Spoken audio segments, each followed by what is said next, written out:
pagi semuanya. Selamat pagi semuanya. Shalom. Bagaimana kabar Bapak Ibu Saudara?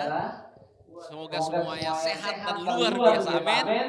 Nah, Bapak Ibu Saudara, hari ini adalah hari Pentakosta ya. Hari Pentakosta itu adalah hari ke-50, hari turunnya Roh Kudus ya ke tengah-tengah dunia ini. Ketika Yesus naik ke surga, ia menjanjikan bahwa Roh Kudus akan turun ke dalam dunia ini. Hari Pentakosta adalah hari terpenting bagi orang Kristen. Sebab disinilah segala sesuatu itu dimulai. Di hari Pentakosta inilah ya menandai berdirinya gereja. Di hari Pentakosta inilah ditandai dengan pemberitaan Injil dimulai di seluruh dunia. Karena ketika Roh Kudus itu turun menaungi seluruh murid-murid Yesus, di saat itulah mereka dengan penuh keberanian pergi untuk memberitakan Injil ke seluruh bangsa. Dan akhir dari kehidupan para murid, mereka mati sebagai martir. Hanya satu, Yohanes ya, memang yang tidak mati sebagai martir karena usianya tua. Selebihnya Bapak Ibu Saudara, mereka mati dalam penderitaan karena memberitakan Injil. Kenapa mereka begitu berani? Karena ada Roh Kudus yang turun menaungi mereka, memberikan kekuatan, memberikan semangat bagi mereka untuk memberitakan Injil. Itulah dahsyatnya hari Pentakosta, hari pencurahan Roh Kudus. Jadi hari Pentakosta bukan bicara tentang bahasa lidah, bahasa roh dan lain sebagainya. Tapi bagaimana semangat itu, Roh Kudus yang ada di dalam diri setiap kita memberi keberanian untuk memberitakan Injil, bersaksi, bahkan berani mati untuk Tuhan. Bapak Ibu Saudara, biarlah semangat itu juga ada di dalam setiap diri kita di tempat ini. Ada Roh Kudus dalam diri kita, amin. Amin. Nah, biarlah semangat itu juga membawa kita untuk memberitakan Injil, bersaksi, memberitakan Kristus di segala bangsa kepada orang-orang yang kita temui. Bapak Ibu Saudara, tanpa Roh Kudus di dalam diri kita tidak mampu untuk menghadapi tantangan dunia yang semakin jahat ini, semakin hari semakin jahat. Ya, karena kita hidup di zaman-zaman akhir, di hari-hari terakhir, semakin hari semakin jahat. Tanpa pertolongan Roh Kudus, kita mungkin akan terseret, kita mungkin akan dibawa ke arus dunia ini, membawa kita jauh daripada Tuhan. Sepanjang bulan ini Bapak Ibu Saudara, kita akan membahas tema-tema tentang akhir zaman. Dimulai minggu yang lalu, kita sudah membahas tentang barang palsu, ya, hati-hati barang palsu alias ajaran-ajaran palsu. Hari ini kita akan belajar satu tema, yaitu antikristus. Nah, Bapak Ibu Saudara, apa yang terlintas dalam pikiran Bapak Ibu ketika mendengar tema ini, antikristus? Mungkin ada yang memberikan jawaban kepada saya? Anak muda dulu. Kalau Yosafat, apa yang Yosafat terlintas dalam pikiran Yosafat ketika mendengar antikristus? Boleh kasih jawaban Yosafat? Hah? Gimana Yosafat? Menolak segala ajaran Tuhan, ya. Boleh mungkin satu lagi. Pak Harwin. Apa yang terlintas dalam pikiran Pak Harwin ketika mendengar antikristus?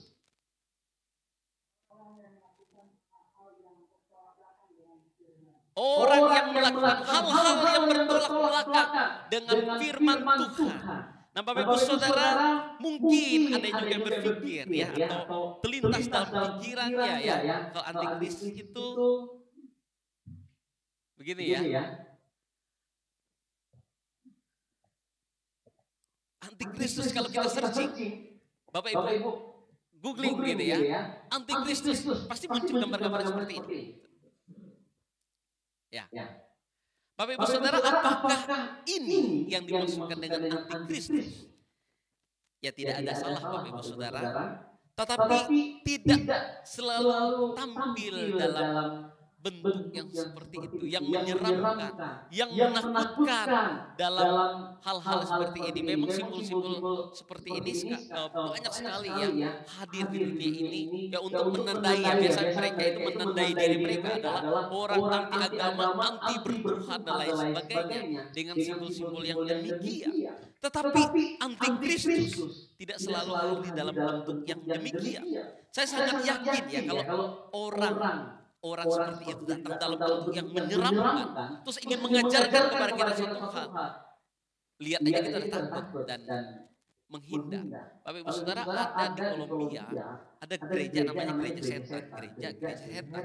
Itu nggak cocok sebenarnya, kontradiktif di dalam istilahnya gereja setan ya. Gereja itu ya punya Tuhan, nggak ada punya setan. Tetapi mereka menamakan diri gereja setan di Kolombia. Ya kalau Bapak Ibu Saudara googling juga bisa mencari atau di YouTube. Pengikutnya nggak banyak Bapak Ibu Saudara, nggak banyak orang datang ke sana. Memang ada pengikutnya nggak banyak. Karena ya bentuknya atau kehadiran mereka itu ya nggak menarik sebenarnya, menyeramkan. Nggak ada orang yang tertarik. Tapi Bapak Ibu Saudara, iblis adalah bapak segala pendusta. Ia tahu bagaimana caranya menipu manusia agar orang yang ditipu nggak ngerasa ditipu, tetapi mereka sebenarnya sedang ditipu dan digiring atau dibawa jauh daripada Tuhan dengan ajaran-ajaran sedikit demi sedikit menyimpang dari kebenaran yang ditulis oleh Alkitab. Nah, saudara, Bapak Ibu Saudara, ketika seorang antikristus menyamar menjadi seorang pendeta yang berdiri di depan atau mereka yang dianggap mengajarkan firman Tuhan, maka orang tidak akan sadar bahwa itulah orangnya. Tapi kita harus sadar Bapak Ibu Saudara, banyak orang yang tampil jubahnya adalah jubah pendeta, jubahnya adalah jubah hamba Tuhan, tetapi yang mereka ajarkan sesungguhnya bukan kebenaran firman Tuhan, ya, atau menyimpang dari kebenaran firman Tuhan, atau setidaknya ada ajaran-ajaran mereka itu yang sudah menyimpang. Bapak Ibu Saudara, ada seorang pendeta besar yang berkata begini, saya nggak berkata orang ini adalah antikristus, tidak, tetapi di bagian ajarannya itu dia salah. Dia berkata begini, bahwa semua gereja, semua agama itu sama, menuju ke tempat yang sama. Berarti Bapak Ibu tahu ya saya maksudkan ya, siapa orang ini? Dia berkata dengan tegas dan disaksikan oleh banyak orang. Semua agama itu sama, menuju ke tempat yang sama. Bapak Ibu setuju? Tidak. Kalau semua agama sama, kita nggak perlu ada Kristen, nggak perlu ada di gereja ini. Ya udah aja kita di satu tempat agama itu, di tempat yang lain, begitu ya, di agama tertentu, begitu ya, sama kok. Agama itu nggak sama, ya. Dan ketika ditanya, ya kenapa kalau semua agama sama, Bapak tidak pindah agama saja di agama tertentu? Apa jawabnya? Saya masih senang dengan Kristen, karena babi masih enak buat saya. Babi masih enak buat saya. Begitu rendahnya kekristenan sehingga orang masih bertahan jadi Kristen karena babi masih enak. Bapak Ibu Saudara, hati-hati dengan ajaran-ajaran demikian. Kita sedang merendahkan pengorbanan Kristus yang luar biasa, mati untuk kita. Dia sudah menderita luar biasa di atas kayu salib, dan orang hanya bertahan menjadi Kristen karena babi masih enak. Ajaran seperti apa seperti ini? Bapak Ibu Saudara, tapi ini yang hadir. Saya nggak menuding orang ini adalah antikristus, tetapi bagian ini setidaknya ajarannya salah. Dia sedang ingin memberitahu kita bahwa nggak apa-apa lu nggak jadi Kristen juga nggak apa-apa. Nggak apa-apa lu nggak percaya pada Tuhan. Terus semua kita akan menuju tempat yang sama. Enggak. Yang menyelamatkan adalah Kristus. Sehingga di tempat lain yang nggak mengajarkan tentang Kristus nggak akan diselamatkan. Itu janji firman Tuhan dan itu yang kita percaya hari ini. Bapak Ibu Saudara, hari ini kita akan buka bagian firman Tuhan di dalam 1 Yohanes pasal 4 ayat 1 sampai 6. Dan mari kita melihat betapa ajaran atau penyesatan itu sudah muncul sejak lama ribuan tahun yang lalu sampai hari ini. Nggak pernah berhenti. Bahkan di depan mata kita, orang-orang yang sering kita tonton, mungkin orang yang selama ini kita kagumi mengajarkan hal yang salah dan menyesatkan sedikit demi sedikit, menyesatkan kita. 1 Yohanes pasal 4 ayat 1 sampai 6. Saya akan bacakan bagi kita semua. Roh Allah dan roh antikristus. 1 Yohanes ya Bapak Ibu, bukan Injil Yohanes ya. Saudara-saudara yang terkasih, janganlah percaya kepada setiap roh, tetapi ujilah roh-roh itu apakah mereka berasal dari Allah. Sebab banyak nabi-nabi palsu bermunculan di dunia. Dengan inilah kamu mengenal roh Allah. Setiap roh yang mengaku bahwa Yesus Kristus telah datang sebagai manusia berasal dari Allah. Dan setiap roh yang tidak mengaku Yesus tidak berasal dari Allah. Roh itu adalah roh antikristus dan tentang dia telah kamu dengar bahwa ia akan datang. Dan sekarang ini ia sudah ada di dalam dunia. Kamu berasal dari Allah, anak-anakku, dan kamu telah mengalahkan nabi-nabi palsu itu. Sebab dia yang ada di dalam kamu lebih besar daripada dia yang ada di dalam dunia. Mereka berasal dari dunia, sebab itu mereka berbicara tentang hal-hal duniawi dan dunia mendengarkan mereka. Kami berasal dari Allah, siapa yang mengenal Allah? Ia mendengarkan kami. Siapa yang tidak berasal dari Allah, ia tidak mendengarkan kami. Dari hal itulah kita mengetahui roh kebenaran dan roh yang menyesatkan. Bapak Ibu Saudara, istilah atau term antikristus di dalam Alkitab hanya dipakai oleh Yohanes. Istilah ini digunakan karena ia melihat banyak orang yang menyangkal kebenaran tentang Yesus Kristus, khususnya mengenai identitasnya sebagai Mesias dan anak Allah. Mereka menerima kehadiran Yesus sebagai manusia, tapi mereka tidak menerima kehadirannya sebagai Mesias dan sebagai anak Allah. Nah, istilah ini merujuk pada mereka yang menentang Kristus dan mencoba menggantikannya dengan sosok dan ajaran palsu. Sosok dan ajaran palsu. Mungkin hampir semua orang, baik pada waktu itu maupun hari ini, setuju bahwa Yesus adalah sosok atau manusia yang baik. Ia adalah manusia yang hebat. Ia dapat melakukan banyak mujizat. Memang terbukti dia melakukan banyak mujizat. Dia bisa membuat roti ya, yang hanya sedikit menjadi banyak. Dia bisa membangkitkan orang yang sudah mati. Dia bisa menyembuhkan orang yang lumpuh sehingga bisa berjalan. Memang terbukti dan orang menyaksikan itu. Tidak ada orang komplain dengan hal itu. Tetapi kekaguman mereka hanya sebatas melihat Yesus sebagai manusia. Mereka hanya melihat Yesus manusia biasa, enggak lebih daripada itu. Mereka tidak percaya bahwa Yesus adalah Allah. Dia tidak percaya, mereka tidak percaya Yesus adalah anak Allah. Mereka tidak percaya Yesus adalah Mesias. Karena itu mereka berkata, ya ada orang-orang berkata bahwa dia menghujat Allah. Ketika Yesus berkata dia adalah anak Allah, ketika dia adalah Allah. Nah, mereka terus berusaha menentang ketuhanan Yesus. Sebab hanya dengan cara itulah kekristenan akan hancur dan bubar. Kristen nggak akan bisa berkembang. Kristen tidak akan otomatis hancur ketika Yesus bukan Allah. Jika Yesus bukan Allah, konsekuensinya semua bangunan iman Kristen dan doktrin Kristen yang kita bangun selama ini, kita bicara tentang Allah Tritunggal, itu langsung hancur Bapak Ibu Saudara. Yesus bukan Allah, jadi sekarang nggak bisa lagi Tritunggal, nggak bisa lagi. Kekristenan akan hancur ketika kita bicara manusia berdosa membutuhkan keselamatan dan keselamatan itu di dalam Yesus Kristus menjadi bangunan teologi ini makin hancur. Nggak ada artinya lagi kita bicarakan ini. Dan Kristus yang kita bicarakan, ia adalah Allah 100% dan manusia 100%. Dia hadir ke dalam dunia sebagai manusia sekaligus sebagai Allah. Itu menjadi nggak ada artinya lagi. Keselamatan, ya. Jika kita bicara Yesus adalah jalan keselamatan.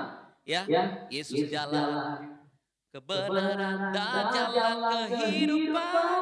Itu yang Yesus katakan. Aku percaya, amin. Nggak ada artinya lagi. Ya, nggak ada artinya lagi. Jika Yesus bukan anak Allah, Ia bukan jalan keselamatan, kematiannya di atas kayu salib menjadi sia-sia. Jika Yesus bukan anak Allah, jika Yesus bukan Allah, nggak ada artinya kita ke gereja. Sia-sialah kita ke gereja. Nggak ada arti ngapain. Kita ke gereja nggak ada arti. Jika Yesus bukan anak Allah, kita nggak perlu berbicara tentang akhir zaman. Ya memang akhir zaman itu akan terjadi. Tapi ya sudah begitu saja. Ya. Bapak Ibu Saudara, inilah pergumulan yang dijawab oleh Yohanes. Ya. Ketika pada saat itu ia melihat banyak ajaran-ajaran palsu dan antikristus yang muncul mengajarkan hal yang berbeda dengan yang diajarkan oleh para rasul. Yohanes mengingatkan orang-orang percaya untuk berhati-hati dengan para penyesat agar iman mereka tidak goyah, sebab penyesatan itu semakin hari semakin dahsyat. Kemunculan mereka semakin hari semakin kuat mempengaruhi manusia, dan nanti puncaknya di akhir zaman penyesatan itu akan makin parah, makin banyak orang yang terseret di dalam penyesatan itu. Pesan ini juga relevan bagi kita Bapak Ibu Saudara. Jadi bukan hanya untuk orang-orang percaya di zaman Yohanes, tapi juga untuk kita hari ini. Sebab apa? Sebab penyesatan itu memang sudah ada dan terus akan ada. Bapak Ibu Saudara, Yohanes adalah salah satu dari ke-12 murid Yesus. Ya, ia adalah saksi mata. Ia menyaksikan langsung sosok Yesus itu. Yohanes mengenal Yesus jauh lebih dekat dari kebanyakan orang. Bahkan dia adalah satu dari 3 orang yang paling dekat dengan Tuhan Yesus, dan dia menyatakan dirinya adalah orang yang dikasihi oleh Tuhan Yesus. Jadi nggak diragukan lagi kesaksian Yohanes ini tentang Yesus. Karena itu dia begitu sedih dan menentang orang-orang yang mengajarkan tentang Yesus yang lain, digambarkan dalam hal yang lain tentang Yesus. Karena dia mengenal Yesus secara pribadi, ya. Kesaksian Yohanes, ya, ia membuka tulisannya kalau Bapak Ibu baca di Injil Yohanes. Injil Yohanes pasal 1. Pada mulanya adalah firman. Firman itu bersama-sama dengan Allah, dan firman itu adalah Allah. Ini adalah saksi Yohanes. Dia ingin memastikan bahwa pada mulanya memang itu adalah firman yang dikenal oleh bangsa Israel. Allah yang tidak terjamah, yang jauh, ya, yang hanya bicara kepada para nabi saja. Tetapi firman itu menjadi manusia dan sudah hadir. Di ayat 14 dikatakan firman itu telah menjadi manusia. Injil Yohanes pasal 1 ayat 14. Firman itu telah menjadi manusia dan ia tinggal di antara kita. Dan kita telah melihat kemuliaannya, yaitu kemuliaan sebagai anak tunggal Bapa penuh anugerah dan kebenaran. Apa yang Yohanes saksikan tentang Yesus, Bapak Ibu Saudara, adalah yang ia saksikan dengan mata kepalanya sendiri. Bukan kata orang, bukan kata orang lain, tapi dia sendiri yang menyaksikan Yesus Kristus. Ini berbeda dengan yang diajarkan oleh para penyesat itu, guru-guru palsu itu, para antikristus itu. Mereka mengajarkan hal yang berbeda. Pertanyaannya, apa dan siapa antikristus itu? Tadi udah ada 2 rekan kita yang menjawab, ya. Jadi ada ajaran atau sosok yang mengajarkan yang berbeda dari yang diajarkan oleh firman Tuhan. Bapak Ibu Saudara, istilah antikristus berasal dari 2 gabungan kata dalam bahasa Yunani, yaitu anti dan Kristos. Anti artinya berlawanan dengan atau selain dari. Sedangkan Kristus itu berarti yang diurapi, yaitu Yesus Kristus. Kristus, Yesus yang diurapi. Jika dua kata ini digabungkan, ya, artinya sesuatu ajaran atau kelompok atau seorang yang berlawanan dengan Kristus Yesus. Kalau di dalam kamus Alkitab, Bapak Ibu Saudara, kalau Bapak Ibu Saudara punya Alkitab fisik, Bapak Ibu Saudara bisa buka di kamus Alkitab, itu ada definisi antikristus. Dikatakan di sana antikristus adalah pertama kuasa, ya, kuasa yang melawan, kuasa yang melawan Allah dan Kristus. Kuasa ini semakin hari semakin besar menjelang kedatangan Tuhan kembali. Yang kedua adalah sosok antikristus dapat tampil dalam berbagai tokoh sejarah di masa lalu, tokoh sejarah di masa lalu, orang-orang tertentu jemaat Kristen dahulu, kini, dan nanti.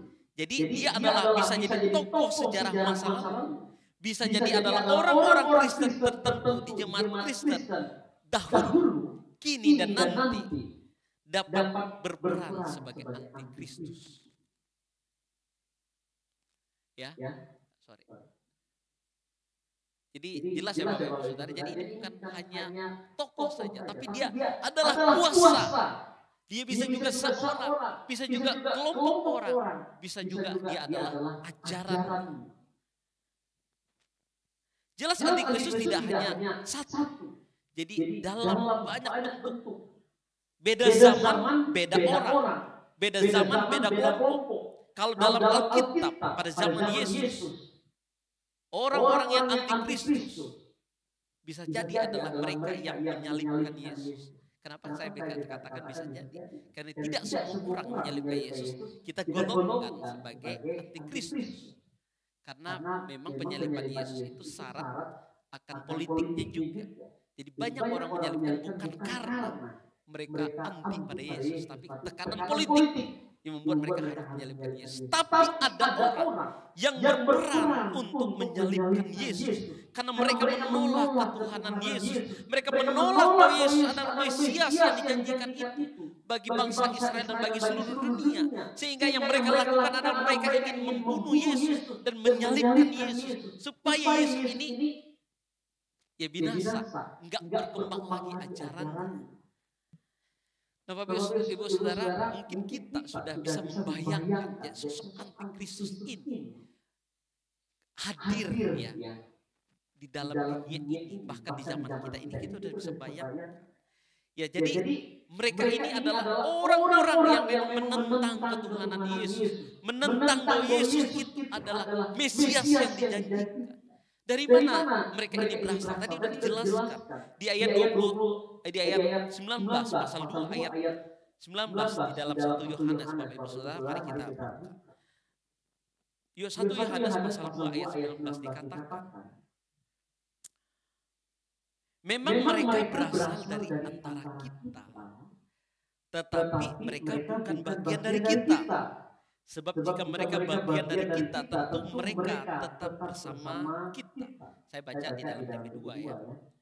Bersama dengan kita, tetapi hal ini terjadi supaya nyata bahwa mereka semua bukan bagian dari kita. Siapa yang Paulus masukkan dengan kita di dalam ayat itu? Yaitu adalah orang-orang percaya pada masa itu. Bisa jadi mereka adalah jemaat di Yerusalem atau jemaat di Yudea. Dikatakan memang mereka itu adalah antikristus, ya, dulu berasal dari kita, tetapi mereka bukan bagian kita. Kalau Bapak Ibu Saudara baca di dalam Kisah Para Rasul pasal 15 ayat 1, silakan buka Kisah Para Rasul 15 ayat 1, dikatakan demikian. Beberapa orang datang dari Yudea dan ke Antioquia dan mengajarkan kepada saudara-saudara di situ, jikalau kamu tidak disunat menurut adat istiadat yang diwariskan oleh Musa, kamu tidak dapat diselamatkan. Jadi ada orang-orang yang mengajarkan ajaran ini. Jikalau kamu tidak disunat menurut adat istiadat yang diwariskan oleh Musa, kamu tidak diselamatkan, kamu tidak dapat diselamatkan. Mereka ingin menegaskan demikian bahwa kamu enggak akan diselamatkan kalau kamu hanya percaya Yesus. Enggak akan. Nah ini ajaran yang menyesatkan, ini ajaran gak benar. Nah karena itu Bapak Ibu Saudara, kita harus hati-hati dengan setiap ajaran yang ada. Jadi antikristus ini bisa datang dari kalangan orang Kristen itu sendiri yang tidak sungguh-sungguh percaya pada Yesus. Mereka berusaha mempengaruhi pikiran kita. Enggak lah, kita ini enggak akan selamat hanya karena percaya pada Yesus. Kita harus melakukan hal ini, itu, dan lain sebagainya agar kita diselamatkan. Hati-hati kalau kita dengar ajaran seperti ini. Ini bisa menyesatkan dan kita bisa berpikir dan kayaknya iya juga ya. Bapak Ibu Saudara, karena itu kita jangan jadi orang Kristen yang sekedar atau KTP saja. Kita bisa jatuh dalam dosa, meninggalkan Tuhan, dan akhirnya bisa keterusan bahkan menjadi antikristus, yaitu mereka yang menentang Kristus. Di YouTube ada banyak sekali tokoh yang tampil di sana yang mengaku bahwa mereka dulu adalah orang Kristen. Bahkan ada yang mengaku bahwa mereka dulu adalah seorang pendeta. Ada yang mengaku bahwa dulu mereka sekolah teologi di tempat tertentu. Dan akhirnya ketika mereka menemukan ada bacaan yang lain, kitab yang lain, mereka convert di sana, pindah agama. Dan sekarang mereka mengajarkan ajaran yang benar-benar menentang kekristenan. Mereka bahkan mentertawakan bagaimana Kristus mati. Untuk apa Yesus mati? Kalau dia Tuhan, kok mati? Kalau dia Tuhan, kok disebut anak? Kalau dia Tuhan, kenapa dia tidak menyelamatkan dirinya sendiri? Mereka mentertawakan Yesus yang dulu mereka percaya. Jadi ini yang disampaikan oleh Yohanes, bahwa mereka berasal dari kita. Jadi hati-hati memang ketika kita dalam dalam kehidupan kita. Kalau ada orang-orang yang mulai menyimpang pikirannya, mungkin itu akan mempengaruhi kita. Ya bukan artinya kita mau menjauh-jauh terus dari orang ya. Tetapi kita harus memperkuat diri kita, memperkokoh iman kita, membentengi diri kita dengan pengetahuan yang baik dan benar akan firman Tuhan agar kita tidak mudah disesatkan, agar kita tidak mudah dibawa oleh arus.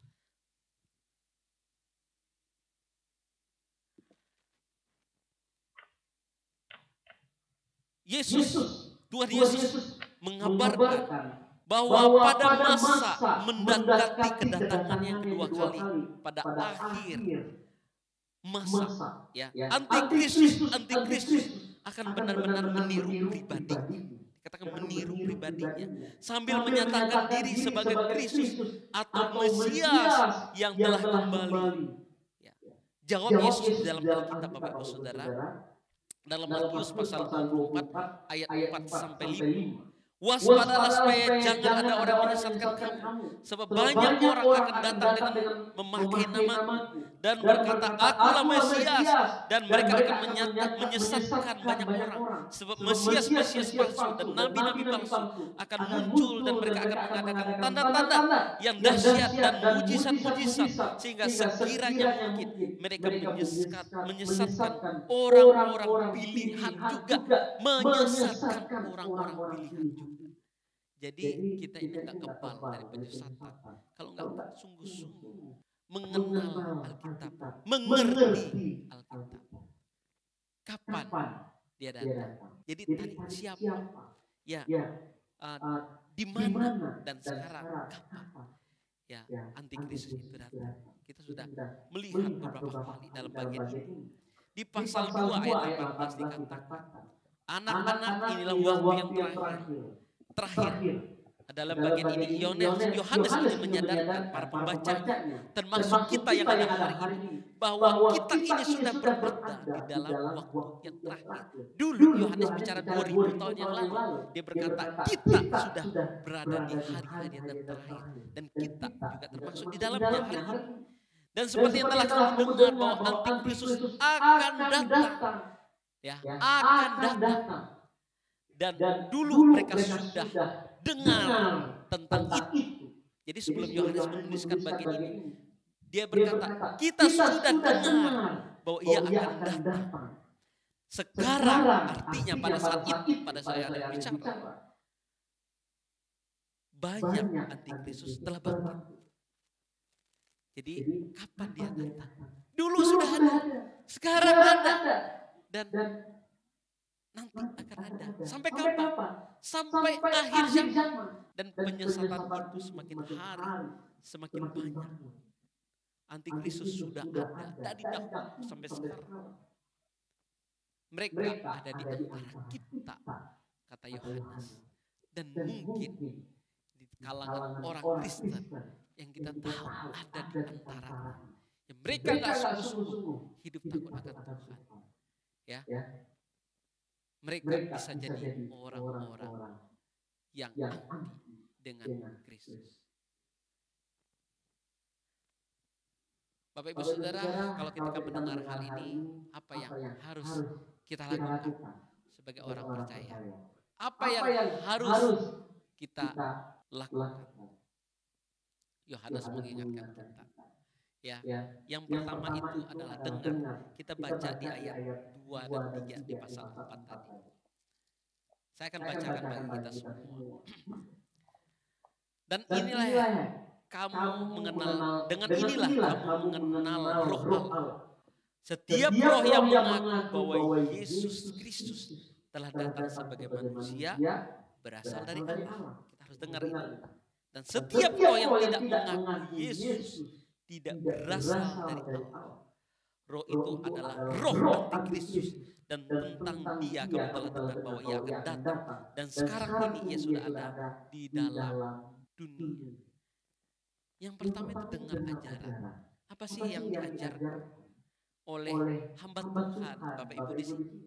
Apa yang didengarkan di YouTube? Apa yang kita dengarkan orang lain tentang Yesus? Yang Alkitab ajarkan tentang Yesus, Kristus telah datang sebagai manusia yang berasal dari Allah. Jika ada ajaran lain yang mengajarkan lain dari itu, maka mereka adalah penentang Kristus. Mereka bukan berasal daripada Allah dan mereka adalah guru-guru palsu yang mengajarkan ajaran-ajaran palsu, dan itulah antikristus. Bapak Ibu Saudara, ingat antikristus juga bisa merupakan sebuah ajaran. Jadi bukan hanya sosok, kita dengar ajarannya. Kita dengar, ini mereka ngajarin apa nih? Orang ini ngajarin apa? Kalau mengajarkan lain dari yang kita baca di Alkitab, maka itu adalah ajaran sesat, ajaran antikristus untuk mempengaruhi orang percaya. Jadi ketika kita datang ke gereja, kita dengar baik-baik. Orang ini mengajarkan apa? Hamba Tuhan ini mengajarkan apa?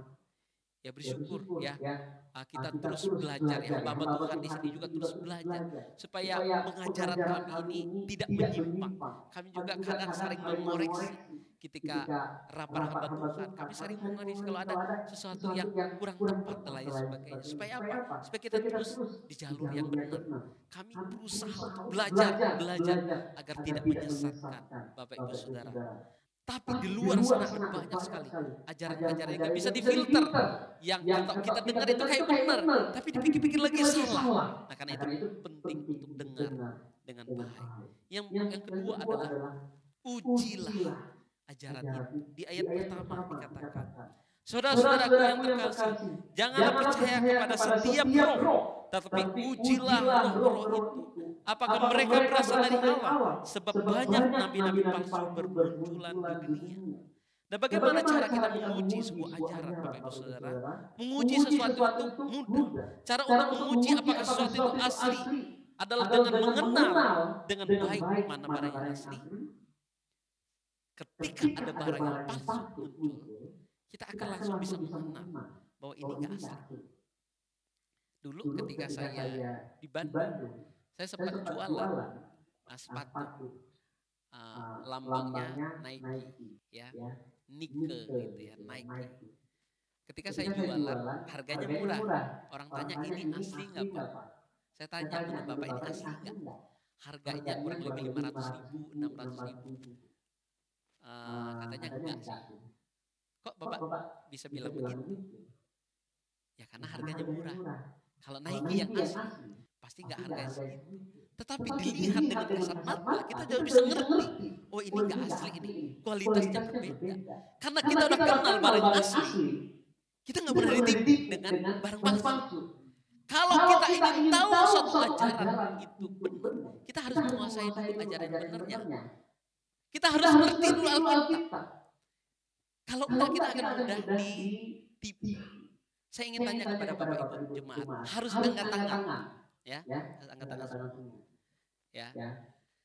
Menurut Bapak Ibu, apakah dalam Alkitab Yesus pernah berkata bahwa Dia adalah Tuhan? Bagi yang berkata iya, silakan angkat tangan. 1, 2, 3. Oke. Berarti yang angkat tangan di Alkitab Yesus tidak pernah berkata Dia adalah Tuhan. Setuju begitu? Yang berkata di dalam Alkitab Yesus tidak pernah berkata Dia adalah Tuhan. Silakan angkat tangan. Hah? Kok nggak ada? Gimana sih? Aduh, jadi saya agak bingung nih ya. Pertanyaan mungkin kurang jelas. Yang percaya di dalam Alkitab Yesus pernah berkata Dia adalah Tuhan. Silakan angkat tangan. Tiga, yang satu agak bingung nih angkatannya jadi garuk-garuk. Dikit ya. Yang berkata Yesus tidak pernah berkata Dia adalah Tuhan di Alkitab. Silakan angkat tangan. Yang bingung angkat tangan. Bapak Ibu Saudara, silakan buka Yohanes 13 ayat 13. Minta satu orang baca. Ini pentingnya kita tahu yang asli itu. Karena ada orang berkata di dalam Alkitab orang Kristen, Yesus tidak pernah berkata Dia adalah Tuhan. Apakah benar? Coba kita cek ya.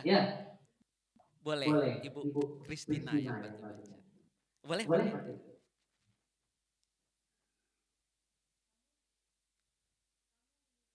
Tolong itu mic-nya tolong di on ya. Untuk yang WA ya. Yohanes 13 ayat 13, kamu menyebut aku guru dan Tuhan, dan katamu itu tepat, sebab memang akulah guru dan Tuhan.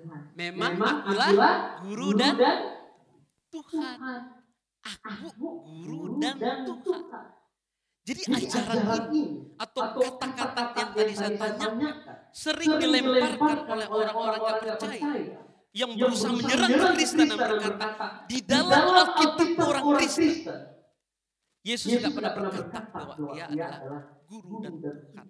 Yohanes 13 ayat 13 berkata, memang benar katamu itu bahwa aku adalah guru dan Tuhan. Nah kalau kita nggak pernah tahu yang asli, maka kita akan mudah disesatkan dengan yang palsu. Itulah penting kita belajar. Nah Bapak Ibu Saudara, cara antikristus menyesatkan manusia adalah dengan mempertanyakan Yesus dan kuasanya. Apakah Yesus benar-benar Allah? Apakah Dia datang untuk menyelamatkan orang berdosa seperti saya, seperti Bapak Ibu Saudara? Apakah Dia peduli pada saya?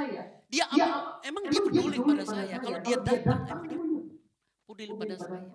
Bapak Ibu Saudara, Yohanes bicara tentang waktu terakhir. Ya, itu artinya bicara tentang antara kedatangan Yesus yang pertama dan yang kedua. Sebelum dunia ini berakhir, penyesatan semakin hari akan semakin bertambah. Kita tidak perlu takut. Yang paling penting adalah bagaimana kita terus memperlengkapi diri kita dengan belajar firman Tuhan dengan benar. Antikristus tidak sepenuhnya hadir sebagai sosok yang menakutkan. Dia bisa saja hadir dalam ajaran-ajaran orang tertentu, orang-orang hebat yang kita dengarkan yang membawa penyesatan. Oleh karena itu, mari kita belajar dengan sungguh-sungguh agar kita nggak mudah diseret, nggak mudah digoncangkan. Oh, Alkitabmu nggak bicara gini. Oh, iya juga ya, karena kita nggak tahu. Bapak Ibu Saudara, marilah kita melihat ini, saudara-saudaraku yang terkasih. Janganlah percaya kepada setiap roh, tetapi ujilah roh itu apakah mereka berasal dari Allah, sebab banyak nabi-nabi palsu yang bermunculan. Jadi mari kita terus menguji kebenaran firman Tuhan ini tadi ayat tadi. Untuk mengakhiri bagian ini saya ingin menekankan satu hal bagi kita semua. Sebagai anak-anak Tuhan, orang-orang Kristen yang baik, marilah kita terus belajar firman Tuhan. Dan mari kita uji setiap hal yang kita dengarkan dari orang-orang yang mengajarkan firman Tuhan. Dan kita sendiri juga terus belajar. Supaya kita tidak mudah disesatkan dengan banyak ajaran palsu. Antikristus pasti akan ada. Tetapi mari kita mengokohkan iman kita dan menambah pengetahuan kita akan firman Tuhan. Kiranya firman Tuhan ini menolong kita dan marilah kita semangat belajar firman Tuhan. Ingat ini adalah hari Pentakosta, hari mana Roh Kudus turun atas kita semua, atas manusia yang percaya padanya. Bila Roh itu juga yang menolong kita untuk terus setia sampai akhir di dalam kehidupan kita sampai Tuhan datang. Tuhan Yesus memberkati. Mari kita berdoa.